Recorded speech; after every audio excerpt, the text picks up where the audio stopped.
Soy Guido Vitone. Esta es la segunda parte de mi investigación sobre la zona del lago San Martín, O'Higgins, el Hito 62 y Lago del Desierto. Habíamos visto un poco los antecedentes que llevaron a la comisión demarcadora del año 1903, cuyo trabajo está reflejado en estas fotografías y en varios textos que vimos, que fue en definitiva el levantamiento de un hito de piedra provisorio hasta que poco tiempo después el ingeniero argentino Arneberg y el ingeniero chileno Volados lo reemplazaron por el hito definitivo de hierro. Pero bueno, yo les debía algunas cuestiones anecdóticas, eh, porque el que se ocupa un poco de esto, que tuvo la suerte de ser parte de la comisión, es Andreas Madsen, que dejó varios relatos escritos publicados en la revista Argentina Austral y también en este libro. Él da algunos detalles interesantes. En este momento, por alguna razón, el hito se lo llamaba 68. Después, poco después adquirió su numeración definitiva con el número 62. Bueno, acá hay unos antecedentes de esto, de lo que fueron estos trabajos, pero más interesante todavía para mí es un trabajo posterior de Jorge Kramer, que en su libro Por si quede publica una carta de Madsen del año 1941.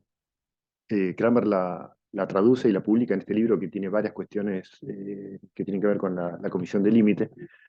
Y bueno, esta es un poco más anecdótico lo de Madsen. Lo que dice Madsen es que él acompañó al capitán Crosswaite, que después de muchas dificultades lograron navegar hasta proximidades del Hito, pero aún así tuvieron que desembarcar ahí y seguir por tierra. Les llevó todo un día. Cuenta que, bueno, la botella que se dejó con el mensaje indicando las coordenadas y la ubicación del hito no estaba vacía en un primer momento, tuvieron que vaciarla en una botella de whisky.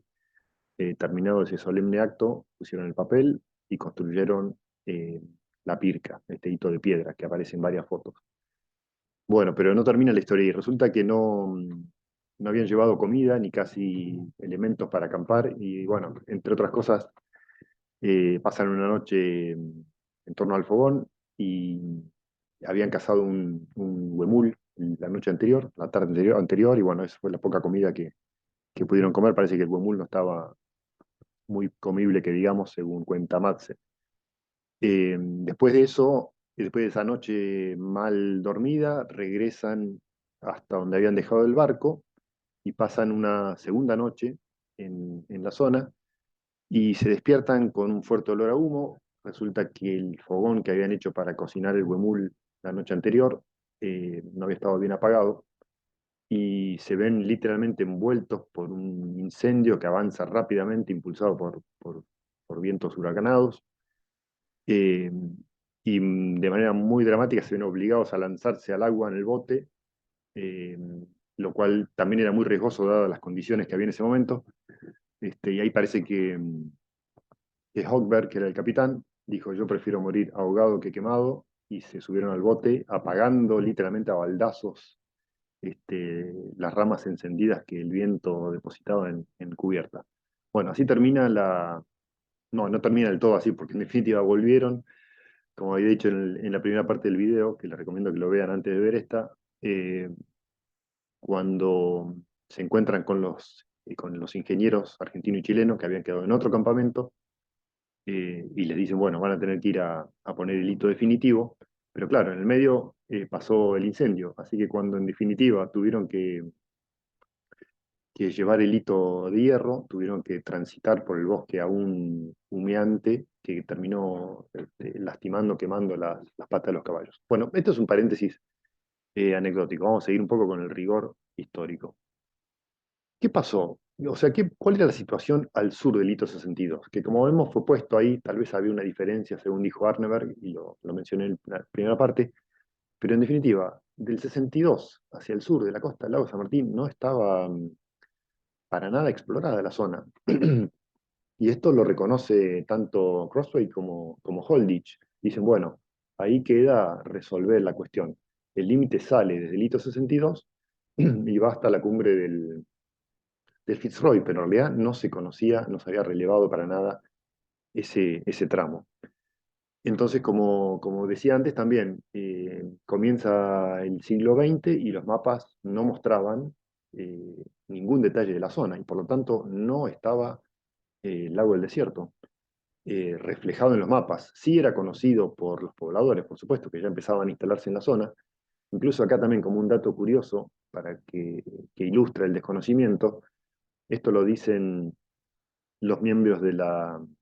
Lo menciona Madsen, pero también lo dicen los miembros de la expedición de la Sociedad Científica Alemana que estuvo en el año 14 en la zona de Chaltén, y tomaban el dato de los pobladores que decían que cuando ellos subían algunos cerros hacia el norte del Valle del Río de las Vueltas, podían ver el Pacífico, lo cual es totalmente insostenible, digamos. Lo que ellos estaban viendo en realidad eran algunos brazos del poco conocido lago San Martín. O sea, esto demuestra que para las primeras décadas del siglo XX no era para nada conocida la región. Y esto también está respaldado por lo que les comentaba que de Agostini estuvo ahí en la década del 30, él veía el lago del desierto, entendió la configuración de los valles y él dice también que el lago no estaba en ninguno de los mapas ni chilenos ni argentinos. Esto está en el material digital muy interesante de Agostini y también en su libro de papel, por supuesto. Ahí hay una foto donde marqué el lago del desierto. También acá hago un paréntesis para decir que es muy interesante la historia de los pobladores que se internaron en la zona justamente que permanecería en litigio todavía varias décadas, tanto desde el norte, desde la parte chilena en cercanía del Hito 62, que se conoce ahora como el paraje Candelario Mansilla, como también pobladores que se internaban subiendo el río de las Vueltas y llegaban al lago del desierto, y se instalaban tanto en la cabecera sur como en la cabecera norte, sin saber eh, a qué país pertenecía exactamente. Bueno, esta es la foto de la cabecera norte de Agostini en 1937, que también relata eh, bueno, la vida de los pobladores en esos años. Pero también este tema del litigio que se generó estuvo viciado desde un primer momento. ¿Por qué? Porque no solo no había sido explorada la zona, sino que además hay una diferencia en los mapas que resultaron del laudo arbitral de 1912. Y estos errores, estas diferencias en los mapas son del árbitro en definitiva. No tiene nada que ver con los mapas que a partir de ese momento hicieron tanto Argentina como Chile, sino que los mapas, y muestro acá, que resultaron del laudo arbitral, había diferencias. Eh, por ejemplo, el mapa de la derecha es el mapa eh, del laudo arbitral, pero el mapa que se hizo en 1903, es decir, al año siguiente, que fue del demarcador, ya marca algunas diferencias.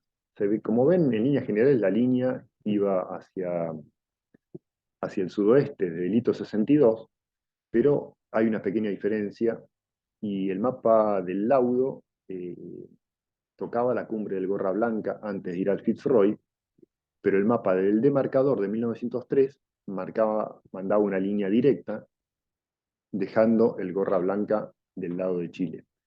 Porque, pero bueno, los mapas, digamos, la importancia está en la letra del laudo, que también, como vamos a ver, dejaba bastante que desear. En definitiva, todo esto refleja el poco conocimiento que había de la zona y con esto, de alguna manera, busco también deslindar de responsabilidad a los gobiernos de Argentina y Chile, porque al no haber un conocimiento real de la zona, las interpretaciones podían, por supuesto, variar de acuerdo a la conveniencia de cada país, ¿no? Eh, Además, hay un problema de traducción, porque el laudo original, emitido por la corona británica, por supuesto, estaba en inglés, y se genera una pequeña diferencia sobre la interpretación y la traducción de una palabra spur, que está explicado acá en la sentencia de 1994, y cómo tanto Argentina como Chile lo interpretaron con leves diferencias del término geográfico, ¿no?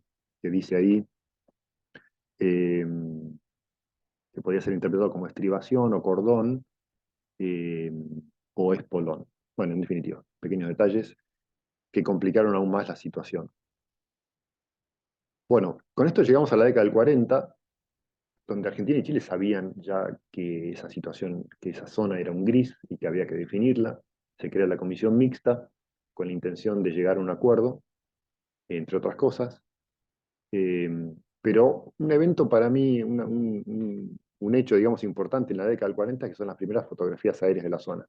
Estas se realizaron por iniciativa del gobierno de Chile, con apoyo de la Fuerza Aérea Norteamericana. Son las famosas fotos trímetro GON, que no sé cuántas fueron y a lo largo de cuántos años, pero sí te encontré este dato puntual de que en 1945 hay fotografías de la zona. Estas fotografías permitieron entender mucho mejor la configuración de los brazos occidentales del lago San Martín. Por supuesto aparece el lago del desierto, pero además, y muy importante, eh, dejaron en claro cómo era la configuración hidrográfica, es decir, cuál era la cuenca del río de las Vueltas, eh, distinguible de la cuenca del Pacífico. Pues esto es efectivamente esa zona del lago del desierto, eh, es una divisoria de aguas continental, es decir, hacia el sur, digamos, de esta línea, el lago del desierto pertenece a la cuenca del Atlántico, y hacia el norte de esta línea pertenece a la cuenca del Pacífico. Cuando digo norte, bueno, en realidad norte y sur, pero es una línea diagonal, en realidad. Eh, También se va a ver que esta línea donde tiene un sentido norte-sur, hacia el oeste va a la zona del glaciar Chico y lago O'Higgins, y por lo tanto al Pacífico, y hacia el este esa agua cae hacia el lago del desierto y la cuenca del río de las Vueltas. Bueno, eh, la cuestión de estas fotos generó también algunos mapas. La historiadora de Chile Chico, Danka Ivanov, menciona en su libro que empezó a circular un mapa no oficial que mostraba Lago del Desierto dentro de Argentina. Acá yo creo que posiblemente no era un mapa, como no era oficial, no era un mapa que marcaba el límite, sino era un mapa que marcaba la cuenca. Eh, entonces, esto complicó aún más la situación porque obviamente Argentina se agarró de ese mapa para demostrar que incluso los mapas chilenos mostraban Lago del Desierto del lado argentino. Pero bueno, esto es discutible, hay que ver si eran mapas oficiales o no. Yo creo que no, eh, porque justamente, fíjense la imagen de la izquierda, que es del año 65, parece mostrar en un artículo periodístico del diario Clarín que, que existía este mapa y que el lago del desierto aparecía del lado argentino. Y esto es porque, bueno, esto es justo en el momento posterior al conflicto armado en 1965, un hecho lamentable con la muerte de un oficial de carabineros chileno, Hernán Merino Correa, que fue, bueno, lo que de alguna manera levantó muchísima temperatura en esta cuestión que todavía no estaba resuelta. Y por ejemplo, la cartografía chilena en ese momento, a partir de ese momento y tal vez antes, mostraba el límite como todavía no definido, lo cual es correcto a mi modo de entender. Entonces los mapas en esta época, yo tengo uno mismo en papel, eh, que dice que la circulación de estos mapas eh, que se refieren o relacionen con los límites y fronteras de Chile, no comprometen en modo alguno al Estado de Chile, de acuerdo al artículo, etcétera, etcétera. Así que todos los mapas de esa época tienen esta salvedad. La conclusión es que, en definitiva, estaba claro que el límite llegaba al hito 62, hasta ahí no había problema, desde el norte, y también se sabía que el Fitzroy era límite. Lo que no estaba claro era el recorrido del límite entre esos puntos. Eh, entonces, bueno, la cuestión al sur de Fitzroy es otro tema de que no me ocupo acá, porque esto hay que verlo por tramos, y en esta presentación estoy trabajando fundamentalmente sobre esa zona y, en definitiva, la sentencia del año 1994 que les mostré en la primera parte del video, que se puede descargar, cuya lectura en profundidad recomiendo para quienes les interese el tema. En definitiva, después del acuerdo de Menem y Aylwin, presidentes de Argentina y Chile respectivamente, en los años 90, eh, se llegó a la sentencia del Tribunal Internacional del año 94, que en definitiva lo que hizo fue interpretar y aplicar el laudo de 1902. Con esto termino mi charla, eh, aclarando que también hay mucho material en Internet. Hay que ser cuidadosos en la lectura porque hay algunos materiales bastante como tendenciosos que buscan, digamos, bueno, generar, digamos, apoyo a uno u otro país, a veces con argumentos no muy sólidos. Yo procuré analizar la parte geográfica, histórica, sin meterme demasiado en lo jurídico, tampoco me ocupé demasiado de los pobladores, pero la idea es aportar elementos para que se entienda cuál es la historia, en definitiva, del límite en esta región. Creo que esto voy cerrando acá. Como le dije, este material se puede descargar en internet en la página del DIFROL, de la DIFROL, es muy interesante. Y por último, mostrarles que también si van a Wikipedia, lo van a ver de manera mucho más sencilla, pero van a encontrar este, esta imagen sobre una foto satelital, donde está el hito 62, está el monte Fitzroy y están las distintas interpretaciones que los distintos países tuvieron sobre dónde debía estar el límite. Fíjense que acá también está marcado lo que le decía del límite del mapa del laudo de 1902 y la diferencia con el mapa del demarcador del año siguiente, que fue uno de los temas que más controversia suscitó. Bueno, con esto los voy dejando. Eh, Consideren suscribirse, envíen comentarios y demás, que es muy interesante poder seguir desentrañando esta cuestión con los aportes de todas las personas interesadas, que siempre es muy interesante. Bueno, los dejo acá, si es que puedo terminar el video.